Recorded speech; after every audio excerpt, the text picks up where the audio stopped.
Hello guys, welcome to this new video.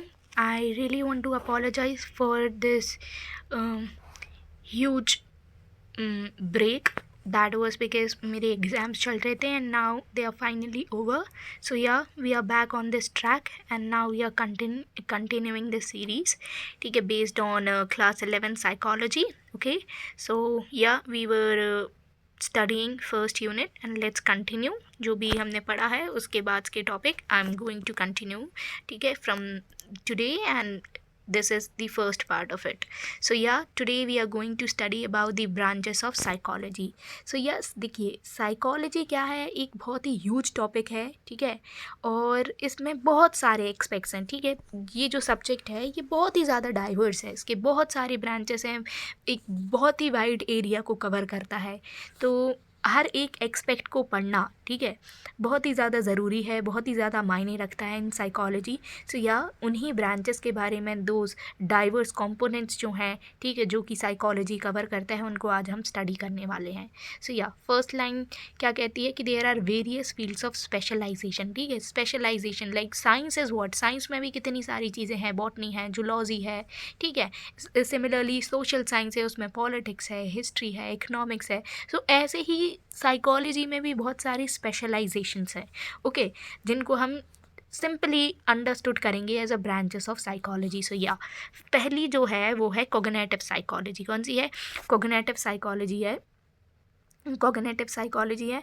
तो cognitive psychology जो है, it what does it do? ठीक है, हमने पहले भी पढ़ा था कॉग्निशन का मतलब है माइंड से, ब्रेन से. And what is psychology? ठीक है, psychology is the study of psychology is the study of mind. तो इसमें हम जनरली क्या इन्वेस्टिगेट करते हैं? We investigate mental processes. ठीक है, जो हमारे माइंड में जो भी प्रोसेसेस चल रही हैं उनको स्टडी किया जाता है कॉग्निटिव साइकोलॉजी में. ओके, जो भी हमारी मेंटल प्रोसेसेस हैं, जैसे कि एक्विजिशन है. ठीक है, कोई भी इंफॉर्मेशन है, पीस ऑफ इंफॉर्मेशन है, उसको कैसे एक्वायर करना है, फिर हम, ठीक है, वो जो इंफॉर्मेशन है जो हमारे ब्रेन ने एक्वायर की है, फिर किस प्रकार से हमारा ब्रेन है वो उस पर्टिकुलर इन्फॉर्मेशन को स्टोर करके रखेगा अपनी मेमोरी में, कैसे हम उस इन्फॉर्मेशन को मैनिपुलेट करेंगे, ट्रांसफॉर्म करेंगे, और फिर किस प्रकार से उस हम अलग अलग वे में उस पर्टिकुलर इन्फॉर्मेशन को क्या कर सकते हैं, इंटरप्रिटेट कर सकते हैं. So this we all study in what? In cognitive psychology. Okay, so the major cognitive process. ठीक है, हमने मेजर बहुत सारी cognitive process होती हैं, कुछ मेजर हैं अटेंशन. ठीक है, कोई पर्टिकुलर इवेंट हो रहा है या कुछ चीज़ लिखी हुई है या हम कोई चीज़ देख रहे हैं, कोई इवेंट हो रहा है, कोई एक्ट हो रहा है, तो किस प्रकार से हम उसको अटेंशन देंगे. ठीक है, attention is the first cognitive process. Okay, second is perception. We have perception for each and everything. ठीक है, हर एक चीज़ का परसेप्शन हमारे पास होता है, हर एक चीज़ को हम इंटरप्रेटेट करने की कोशिश करते हैं. सबके लिए अलग अलग, हर एक चीज़ का अलग अलग परसेप्शन होता है. सो या परसेप्शन. फिर है मेमोरी. ठीक है, कोई चीज़ हम देखते हैं, कोई सुनते हैं, मूवी देखते हैं, बुक्स पढ़ते हैं, कोई चित्र देखते हैं. ठीक है, सो दिस कोई इमेज देखते हैं, व्हाट इज़ दिस? ठीक है, उसको फिर हम अपने मेमोरी में रखते हैं. सो या memory is a cognitive process. Reasoning है. ठीक है, हमने कुछ देखा, कुछ भी एक्ट हो रहा है, ठीक है, तो हम क्या करते हैं, उसके पीछे की बहुत सारे रीजंस को जानने की कोशिश करते हैं. ठीक है, अपने खुद के रीजंस भी लगाने की कोशिश करते हैं. सो या रीजनिंग. ठीक है, एंड देन प्रॉब्लम सॉल्विंग. कोई भी प्रॉब्लम है आपके सामने, ठीक है, हो सकता है आप कोई डिलेमा में हो या कोई भी प्रॉब्लम्स हो सकती हैं आपके सामने. So problem solving is one of the cognitive process.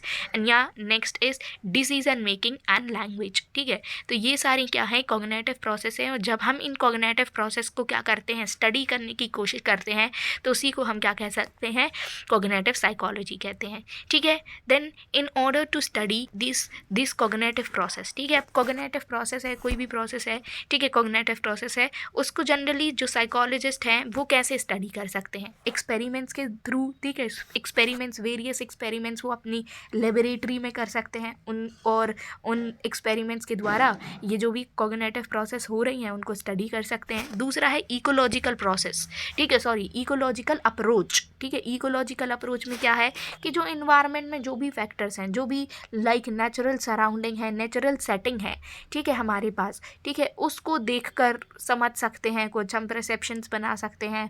ठीक है, और साइकोलॉजी को स्टडी कर सकते हैं इस वे में भी ठीक है, दैट इज इकोलॉजिकल अप्रोच, ठीक है। Then second branch is biological psychology, ठीक है। बायोलॉजी जो हमारी ह्यूमन बॉडी, हमारी ब्रेन, हमारा नर्वस सिस्टम, हमारा इम्यून सिस्टम है, हमारा जेनेटिक्स है, सो ओवरऑल जो हमारी बॉडी से रिलेटेड है, ठीक है, बायोलॉजी से रिलेटेड है जो भी साइकोलॉजी, ठीक है, उसमें उसको हम स्टडी करते हैं in biological psychology. Okay, then है neurology what is that neurology, ठीक है, ये इमर्ज हुआ है as a field of research जहाँ पर जो साइकोलॉजिस्ट होते हैं, ठीक है, और जो न्यूरो साइंटिस्ट होते हैं, न्यूरो मीन्स न्यूरॉन्स जो हमारे माइंड में होते हैं, न्यूरॉन्स, ओके, न्यूरॉन्स की बात हो रही है यहाँ पर, सो न्यूरॉन्स, ठीक है, तो जो भी इन्फॉर्मेशन है, किस प्रकार से हमारे न्यूरॉन्स उस पर्टिकुलर इन्फॉर्मेशन को कैरी करते हैं, ट्रांसमिट करते हैं, ठीक है। जनरली कुछ लोगों को प्रॉब्लम्स होती हैं न्यूरॉन्स में, तो वो पर्टिकुलर इन्फॉर्मेशन को प्रोसेस नहीं कर पाते हैं, उसको, ठीक है, रिकॉल नहीं कर पाते हैं, दे हैव मेमोरी लैक होती है या मेमोरी लॉस हो जाती है। सो या जब हम न्यूरॉन से या मेमोरी से या नर्वस सिस्टम से रिलेटेड कुछ भी स्टडी करते हैं, so that is neurology, okay, neuropsychology, okay. Then दूसरा है डेवलपमेंटल साइकोलॉजी, ठीक है। डेवलपमेंटल साइकोलॉजी में generally what we study the physical, social and sociological changes that occurs at different stages, ठीक है। कोई भी बच्चा होता है वो, ठीक है, बॉर्न होता है एंड फिर वो पूरी अपनी लाइफ टाइम कवर करता है और लास्ट में क्या हो जाता है, बूढ़ा हो जाता है। तो there are many developmental process, ठीक है, जो हमारी लाइफ टाइम में अलग अलग स्टेजेस पर और हमारी अलग अलग जो एज है, ठीक है, उसमें अकर होती हैं काफ़ी सारी, ठीक है, जैसे कि कुछ फिजिकल चेंजेस आते हैं हमारी बॉडी में, ठीक है, सोशल चेंजेस, साइकोलॉजिकल चेंजेस, ठीक है, और जो भी चेंजेस इस थ्रू आउट दिस प्रोसेस हुए हैं, उन चेंजेस को स्टडी करना इज़ व्हाट, डेवलपमेंटल साइकोलॉजी। क्योंकि जब हम छोटे होते हैं और छोटे होते होते बड़े होते हैं तो हमें क्या होता है, अलग अलग प्रकार के डेवलपमेंट होते हैं, तो इन्हीं डेवलपमेंट को स्टडी किया जाता है एज डेवलपमेंटल साइकोलॉजी, ठीक है। अब प्राइमरी कंसर्न क्या है, देखो, primary concern of developmental psychology is to study how we became what we are. हो सकता है तुम में से कुछ ऐसे बच्चे हों, आप में से जो कुछ 18 साल के हों, कुछ 20 साल के हों, कुछ ऐसे लोग हों जो बूढ़े लोग हों, कुछ बच्चे हो सकते हैं। तो हम जहाँ भी जिस भी स्थिति में हैं आज अपने जीवन में, ठीक है, तो वहाँ पर हम कैसे पहुँचे हैं, क्या क्या चीज़ें हमने फेस की हैं, क्या क्या चीज़ें हमने लर्न की हैं, ठीक है, what all we are went through, ठीक है। तो ये सारी चीज़ें हम जनरली किस चीज़ में स्टडी करते हैं, डेवलपमेंटल साइकोलॉजी में, ओके। क्योंकि धीरे धीरे क्या हो रहा है, डेवलपमेंट ही तो हो रहा है हमारी बॉडी में, ठीक है, फिर हमारी बॉडी में, हमारे ब्रेन में, हमारे बिहेवियर में, हमारे एटीट्यूड में, ओके। फिर सोशल साइकोलॉजी, देखिए, social we know about the society, the people, ठीक है, अराउंड अस, ठीक है, सोसाइटी के बारे में स्टडी करते हैं इसमें हम जनरली, ठीक है। पीपल आर अफेक्टेड बिकॉज, देखिए, जो लोग हैं, ठीक है, अंदर जो चीज़ें हमारे माइंड के अंदर चीज़ें चल रही हैं, हमारी बॉडी के अंदर चीज़ें चल रही हैं, वो उससे तो हम अफेक्ट होते ही होते हैं, बट जो हमारी सराउंडिंग्स है, हमारी फैमिली है, फ्रेंड्स है, एनवायरनमेंट है, ठीक है, और कोई भी ले पर्सन्स हैं, ठीक है, अपार्ट फ्रॉम अस, ठीक है, सो that is all about society, ठीक है। वो भी आपको क्या करती हैं, कई बार आपको कंफर्ट भी करती हैं, कई बार आपको ट्रबल भी करती हैं। तो किस प्रकार से जो सोसाइटी है वो हमारी मन को और हमें, हमारे एटीट्यूड को इम्पैक्ट कर रही हैं, वो जनरली हम पढ़ते हैं सोशल साइकोलॉजी में, ठीक है। It explores how people are affected by their social environment, जो हमारा सोशल एनवायरनमेंट है, ठीक है, जिस भी रेसिडेंस में हम रहते हैं, ठीक है, जो भी हमारे सराउंडिंग्स हैं, अच्छे लोग हैं, बुरे लोग हैं, तो उनका क्या इम्पैक्ट पड़ता है, ठीक है। जनरली हम क्या करें, अगर क्रिमिनल्स के साथ रहते हैं तो वो क्रिमिनल बिहेवियर, ठीक है, हम में आता है, ठीक है, ठीक है। और अगर हम अच्छे लोगों के साथ रहें, ठीक है, हो सकता है जो स्पिरिचुअल लोग हों उनके अराउंड, तो वो स्पिरिचुअलिटी भी हमें क्या करती है, अपनी ओर अट्रैक्ट करती है। So this is what, this is the social environment, ठीक है, जो कि हमें इफ़ेक्ट करता है किसी ना किसी वे में।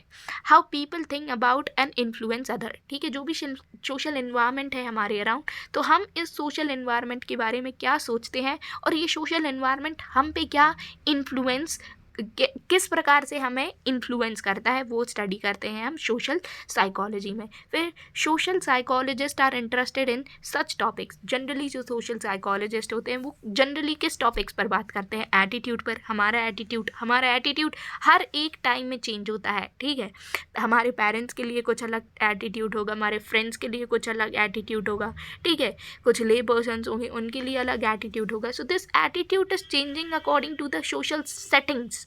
ओके, कन्फर्मिटी जनरली क्या होता है कि हम we are not agree on one thing, या फिर हम कोई चीज़ अंडरस्टैंड नहीं कर पा रहे हैं तो we need confirmations from other, ठीक है। Either could be your parents, your और योर फ्रेंड्स, ठीक है। कन्फर्मिटी हो गई, that is also social psychology, ठीक है। Obedience to authority, who are authorities? To our parents, हमारे जो सीनियर्स हैं, ठीक है, टीचर्स हैं, या कोई भी अथॉरिटी है तो what we do, we obey them, ठीक है। फिर इंटरपर्सनल अट्रैक्शन, ठीक है। इंटरपर्सनल अट्रैक्शंस होते हैं सभी फैमिलीज़ के बीच में, या जो भी आउटर सराउंडिंग है जो लोग रहते हैं उनके, ठीक है। एंड फिर हमारा बिहेवियर, किस प्रकार से इन सारी चीज़ों की वजह से हमारा जो बिहेवियर है वो वेरी करता है। Prejudice, we have so many prejudice into our society. अलग अलग सोसाइटी के लिए, अलग अलग पीपल के लिए, ठीक है, अलग अलग कम्युनिटी के लिए वी हैव अलग अलग प्रेजुडिस। वी हैव अग्रेशन, ठीक है, अग्रेशन टूवर्ड्स हुम? टूवर्ड्स दिस सोसाइटी, है ना। फिर सोशल मोटिवेशन, कई बार सोसाइटी हमें मोटिवेट भी करती है।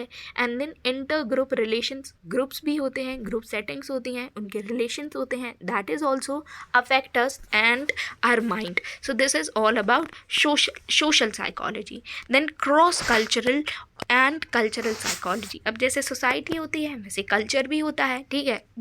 वी नॉर्थ इंडियंस हैव अलग कल्चर, साउथ इंडियंस हैव अलग कल्चर, जो नॉर्थ ईस्ट के लोग होते हैं उनका अलग कल्चर होता है, ठीक है। They have different emotions, they have different thoughts, they have different behavioural patterns, ठीक है, ठीक है। So this is what, this is cultural psychology.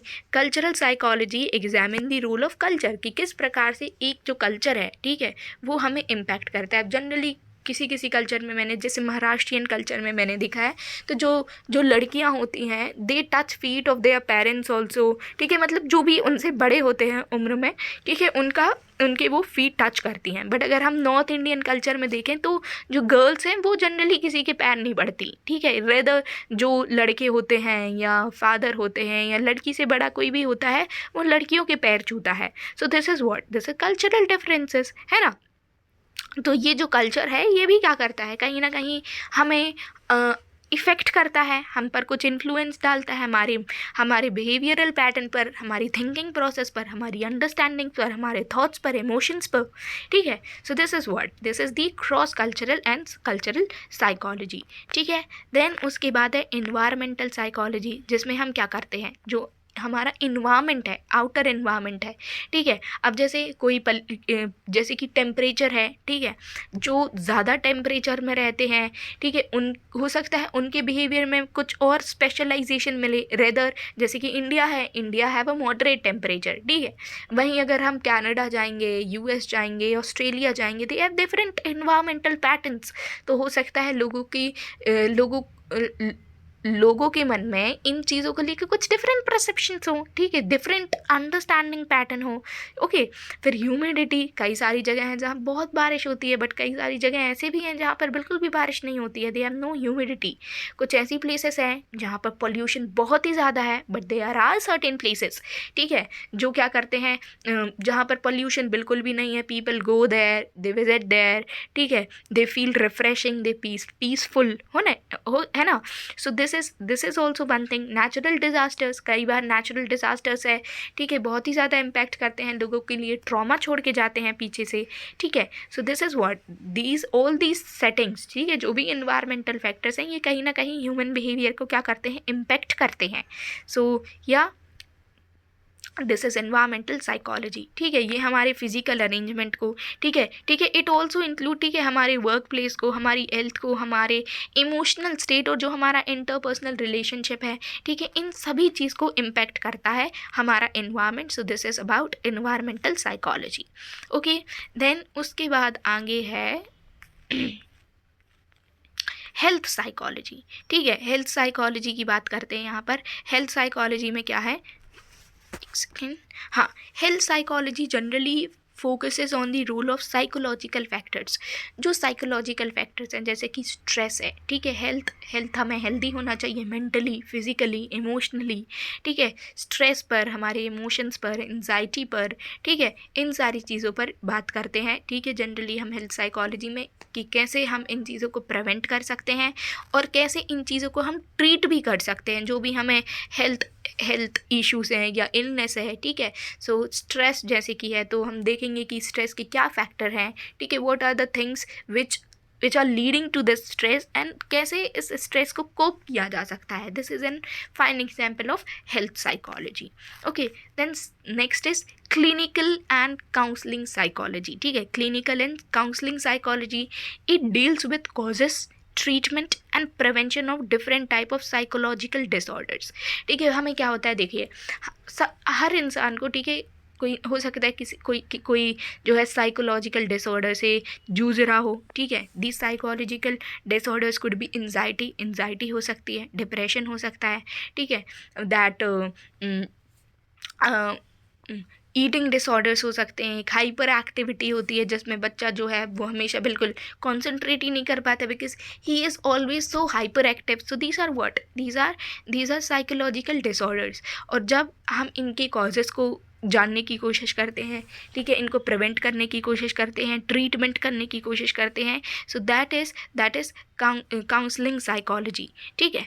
फिर जो काउंसलिंग है, जनरली काउंसलिंग में क्या होता है, it aims to improve everyday functioning. जो हमारी एवरीडे फंक्शनिंग होती है उसको इम्प्रूव करने की कोशिश की जाती है बाय हेल्पिंग पीपल, ठीक है। हम कैसे हेल्प कर सकते हैं पीपल को, उनसे बात करके, ठीक है, जो भी उनके इश्यूज़ हैं उनको सुन सकते हैं, ठीक है, डिस्कस कर सकते हैं, ठीक है, और जो भी प्रॉब्लम्स दे आर फेसिंग उनको सॉल्व करने की कोशिश कर सकते हैं, और जो भी प्रॉब्लम्स है उनको कोप करने की भी कोशिश कर सकते हैं। So yeah this is counselling. Okay, then counselling psychologist होते हैं, ठीक है, काउंसलिंग साइकोलॉजिस्ट होते हैं, आपने स्कूल में देखे होंगे, अकेडमीज़ में देखे होंगे बहुत सारी, ठीक है, यूनिवर्सिटीज़ में भी होते हैं। So counselling psychologist work with students, ठीक है, ये क्या करते हैं, स्टूडेंट्स के साथ वर्क करते हैं, उनको एडवाइस करते हैं, ठीक है, अबाउट देयर जो भी पर्सनल, स्टूडेंट्स बहुत सारी पर्सनल प्रॉब्लम्स फेस करते हैं, ठीक है, failures due to some academic failure या कोई भी बातचीत हो सकती है छोटे बच्चे के लिए,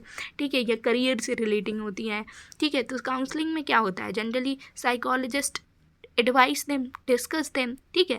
then clinical psychologist and psychiatrist also study the causes, treatment and prevention of psychological disorders. अब देखिए, एक होता है क्लिनिकल साइकोलॉजिस्ट और एक होता है साइकाइट्रिस्ट। दोनों ही क्या करते हैं, दोनों ही साइकोलॉजिकल डिसऑर्डर को स्टडी करते हैं, ठीक है। साइकोलॉजिकल डिसऑर्डर्स के जो भी कॉजेस हैं, जो भी ट्रीटमेंट है, प्रिवेंशन है, दोनों ही क्लिनिकल साइकोलॉजिस्ट भी और साइकाइट्रिस्ट दोनों ही इसी चीज़ को स्टडी करते हैं। बट इनमें क्या डिफरेंस है, इनमें डिफरेंस ये है कि जो क्लिनिकल साइकोलॉजिस्ट है they have a degree in psychology, उनके पास क्या है, साइकोलॉजी की डिग्री है। वहीं जो साइकाइट्रिस्ट है वो क्या है, एक मेडिकल डिग्री पजेस करते हैं, ठीक है।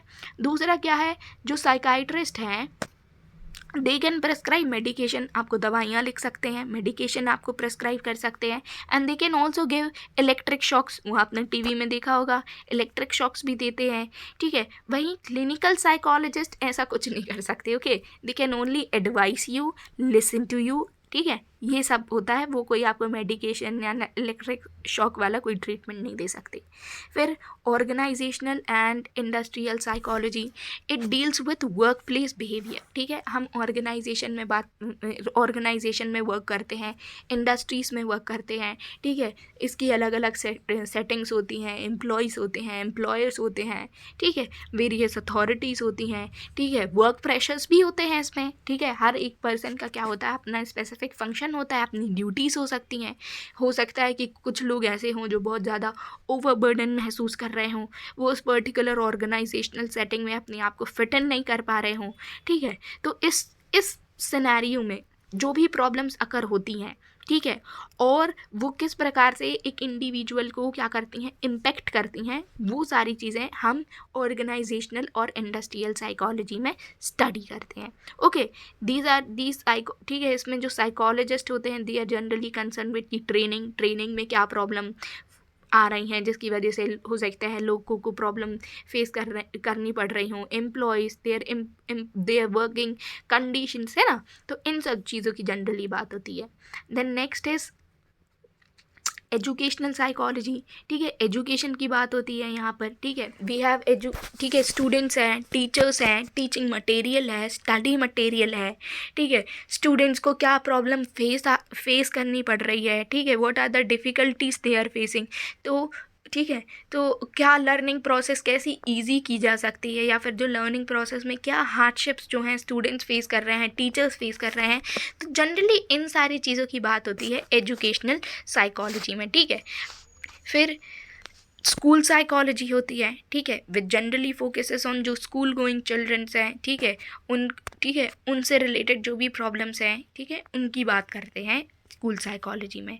फिर दूसरा है, एक है स्पोर्ट्स साइकोलॉजी। ठीक है, we have athletes, sports person हैं। कई बार होता है कि दे वर्क सो हार्ड, बहुत बहुत मेहनत करते हैं, बट हो सकता है कई बार कि अनफॉर्चुनेटली वो इतना अच्छा रिजल्ट नहीं दे पाते हों, तो दे फील डिसअपॉइंटेड। ठीक है, समटाइम दे फील वर्थलेस। ठीक है, कई बार होता है कि कुछ जो स्पोर्ट्स पर्सनैलिटीज़ हैं या एथलीट्स हैं वो ड्रग्स वगैरह में भी पड़ जाते हैं, तो that causes anxiety and depressions.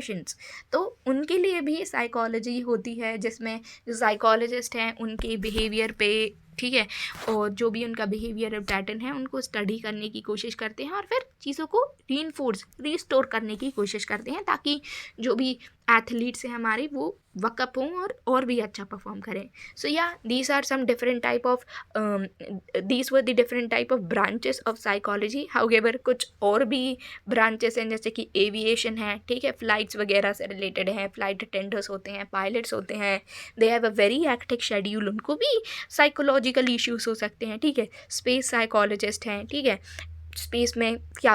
Space में जाते हैं, हमने देखा अभी सुनीता विलियम्स जो हैं, ठीक है, वो गई थी स्पेस में और फिर वहीं स्टक हो गई थी। तो हो सकता है उनमें भी कुछ साइकोलॉजिकल प्रॉब्लम्स हो, उन्होंने भी कुछ फेस किया हो वहाँ पर, तो या उनको भी स्टडी किया जाता है। मिलिट्री मैन होते हैं, ठीक है, वॉर पे जाते हैं और सालों साल अपने जो लव वंस हैं उनसे दूर रहते हैं, सेपरेट रहते हैं। So that also lead to anxiety and depression. So या ठीक है, देन उसके बाद ठीक है, फॉरेंसिक साइकोलॉजी है, rural psychology, engineering, community psychology, psychology of women and political psychology. So these are different branches of psychology. So yeah, this was the topic for today, and जो भी आगे topics हैं I'll be uploading further video for that. Thank you so much, hope you understand, and yeah, पढ़ते रहिए, मेहनत करते रहिए, bye, good luck.